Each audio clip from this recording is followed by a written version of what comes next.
Ma'am Mary Grace. Opo, sir. So, boyfriend niyo po itong si Kapitan, Yes po. Captain Jose Buscato. Yes po. Ngayon, ang balita ko, tumatanggi siya ng anak niya dahil sabi niya mag-DNA test muna. Opo, yun pong sinasabi. Nagdidiskumpiyado siya. DNA lang yung hinihingi ko sa kanila, sir, pero ayaw man nilang ipa-DNA nung una No. pa. Sir, ako rin sasagot sa DNA. Pupunta po yung mga staff ko dyan, kasama po yung ECDNA para isagawa na po natin DNA test. Magandang hapon po, Ma'am Mary Grace. Magandang hapon po, Sir Idol po. Opo. So, Captain, nandito na po yung DNA result. Yes, sir. Yes, sir. Good At afternoon, sir. alam naman po natin, ito po ay scientific at ito po ay tinatanggap sa korte. Tama? 99.9999% ang accuracy po nito. So therefore, kung ano pong nakasa ditong resulta, yun na po yun. Okay? Wala nang kaduda-duda. Ngayon, Captain, para Yes, sir. makasiguro kung tama ngayon ang pinag-usapan namin kanina ni Sherry, sa umpisa ng programa ito ngayon araw, na nagdidiskumpiyado kayo sapagkat kulang sa buwan. February po, Idol Rafi, may nangyari daw po. And then September po, nanganak. Okay. And may paliwanag naman doon si Ma'am Mary Grace. Parang 8 buwan lang po, ano? Kulang kung bibilangin. Doon sa mga sinasabi ni Captain. Okay. Sir, antayin ko na lang yung sir, kung ano yung result dyan sa sir, sa test, sir. Okay. Ma'am Mary Grace, nung binubuntis niyo po yung baby, nagbigay ho ba ng support si Captain, Madam? Nagbibigay po ng pakonti-konti po, pero kailangan po i-remind.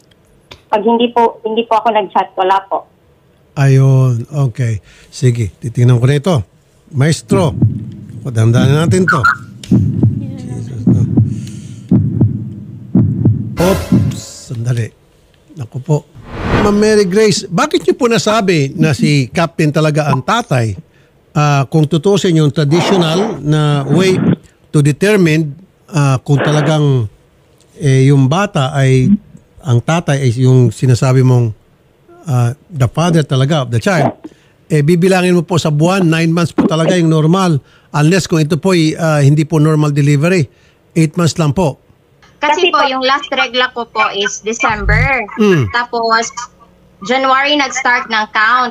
Tapos, yung expected date ko po no pagpakanak is October 1. Tapos, nung pumunta ako ng prenatal sa OB ko po, pag-check niya sa akin noong September 14 is nag-open na yung cervix ko po. 2 inches na po yung opening ng cervix ko. So, ang ginawa po niya po is parang binutas niya yung water bag ko kasi pwede na po akong papaanakin kasi ang kanyang inaalala is malayo po yung sa amin papuntang Negros po, sasakay pa po ng barko. Okay. So, tapos gano'n. Tapos Okay. ang explanation naman po is 2 weeks before the expected at 2 weeks after is pwede na po ipalabas yung baby. Ayun. Okay. Medyo pagdating sa aspetong yan, naligaw na ako. Hindi ako nakakaintindi masyado. However, ito, merong isang nag-send ng message sa atin, isang netizen. Sabi, tama lang yan. Ang bilang, sir, ganyan din yung sa akin. Sabi ni Lydia Kilingkin. Okay. So, obviously, itong si Ma'am Lydia, may baby to at parang kalintulan yung sitwasyon niya sa sitwasyon ni Ma'am Mary Grace.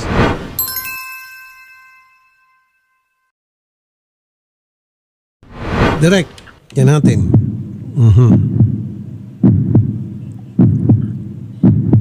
Oops, medyo malapit na.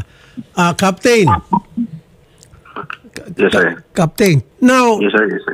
so, yung pagbibilang po ni Ma'am Mary Grace, ang ayon ka doon, yung kanyang mga paliwanag.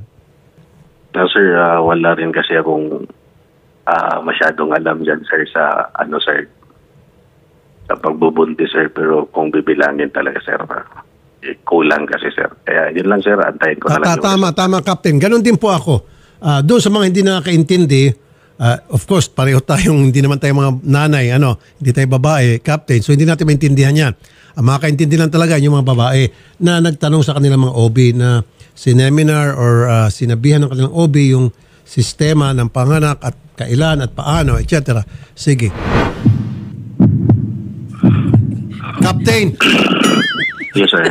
Mukhang medyo may punto nga kayo ayon sa ibang mga netizen na kalalakihan dito na tumataas nga talaga ang kilay. Pero saan niyo po nakuha yung idea na yon na pareho tayo na 8 months, kailangan talaga 9 months, eksakto? Base lang din dun sa mga nakita ko sa amin, sir. 9 months talaga, sir, yung ano, sir. 9 months. Dali. Bintang ko. Captain. Ako, si Captain mukhang si Captain si swerte nata rito.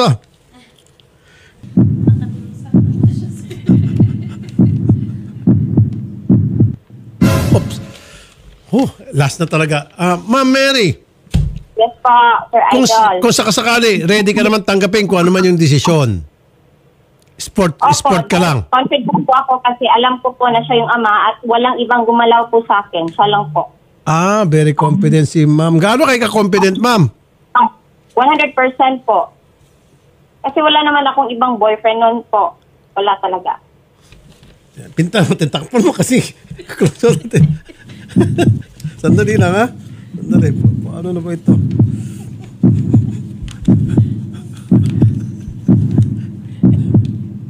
Eto na! Eto na po, nakalagay rito. Child, si Tio Ethan, alleged father Jose Tanto Buscato Jr. 99.99999%. Walang katapusan na 9. Tuldok lang ang pwedeng sabihing nagkamali. Pero kumbaga 1 in a billion or something. So, Captain? Yes, sir. Hindi. Umpisa mo, Captain. Hindi. Yes, sir. Hindi ikaw? Naku po. Doktor mo, Captain, hindi ikaw? 99.999%, Captain, hindi ikaw. Naku, ma'am. Captain, nandiyan ka pa? Yes, sir. Yes, sir. Ayon po dito sa DNA Diagnostic Center, hindi po ikaw ang tama dahil kayo po'y mali. Ang tama po si ma'am. Ikaw po ang tatay, 99.999%. Ayan. Panalo si ma'am.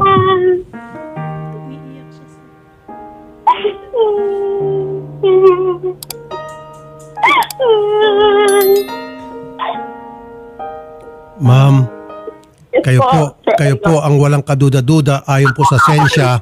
Kayo po ang walang kaduda-duda. Talagang tama at ito pong si Captain ay mali at siya po talagang tatay. Opo. Kamukha nga niya yung baby ko. Ayun. Captain, Yes, sir. ano po ang reaksyon ninyo ngayon po na patunayan na without a doubt kayo po yung father ng bata? Sir, sa una pa lang, sir, yun lang naman yung inaantay ko, sir, na magkaroon ng, sir, ng sagot Opo. sa mga, sir, mga katanungan, sir. Sa akin lang naman, sir, wala mga problema. Totoong kanyang. Sir, gusto niyo po mag-sorry kay ma'am? Kasi pinagdudahan niyo po siya at napatunayan po sa sensya na mali po yung pagdududa niyo sa kanya.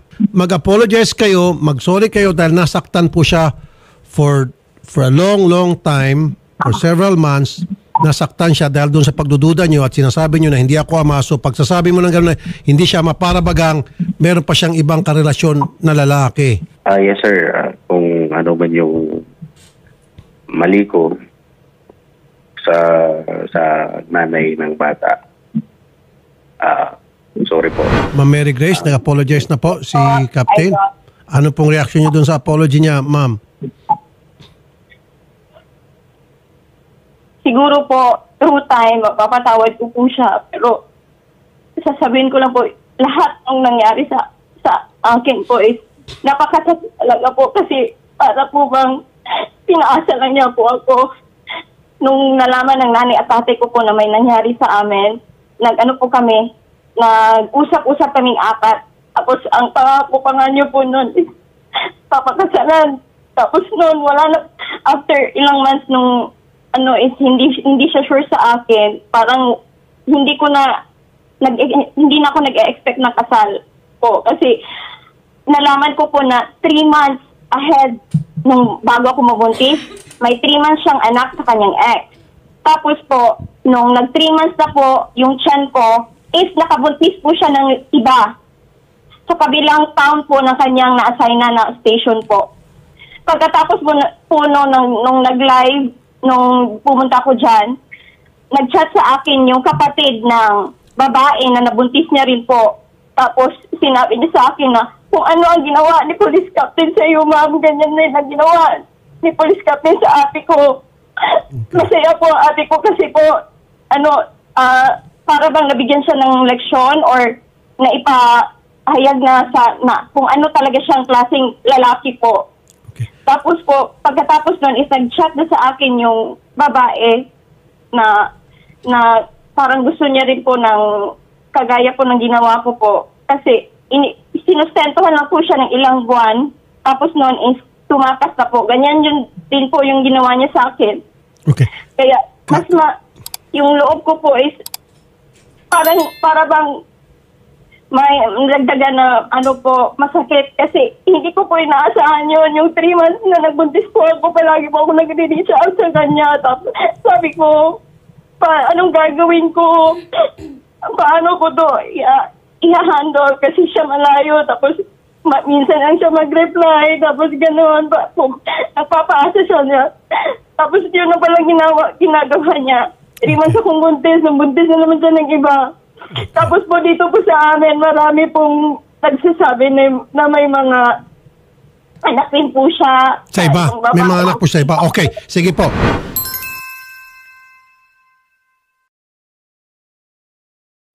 Kayo po talaga ang tama rito.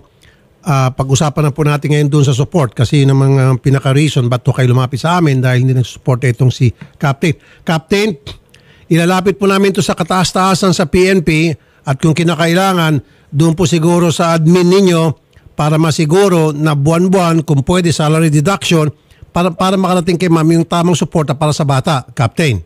Yes sir. Ganun na naman po. So sasamahan nyo po kami sa Camp Crame, kasama po si Ma'am Mary Grace at doon po magkaroon ng agreement, permahan na para magiging automatic po tuwing payday ninyo yung suporta para sa bata ninyo ni Ma'am Mary Grace. Okay? Yes sir. Very good. Okay. So Ma'am Mary Grace, ganun na lamang po. Sa Crame po, sasamahan namin kayo, kasama po si Captain at doon po magkaroon po ng agreement na para matik, hindi niyo na kailangan pang habol-habol sa kanya. Kada buwan, may matatanggap kayong pera para kay baby. Para dun sa anak nyo. Okay? Sige, ganun na lamang. At congratulations, ma'am. At kayo po talaga ang tama from the very beginning. Ingat po kayo palagi, madam. Maraming salamat po, Sir Idol. Opo. Dahil po sa inyo, nabigyan po ng hustisya yung karapatan ng baby ko po. Yes, ma'am. Okay. Sige ma'am. Anytime. Maraming salamat po sa Rafi 2.9 in action ng mga staff sa buong team po. Opo ma'am. Okay, Captain, ganun na naman po. Yes sir. Meron lang ako advice, Captain. Next time, hinahinay po sa pagbubuntis. Ano po? Yung pagbubuntis ng mga kababaihan. Lelo ka na po muna, Captain, kasi marami na palang reklamo. Ang dami mo na po na buntis. Parang lumilito ba? Sinasabi naman parang buntisero po kayo. Captain, okay? Magandang hapon po sa inyong dalawa. Ba't ka tumatawa? Sige, thank you. Okay.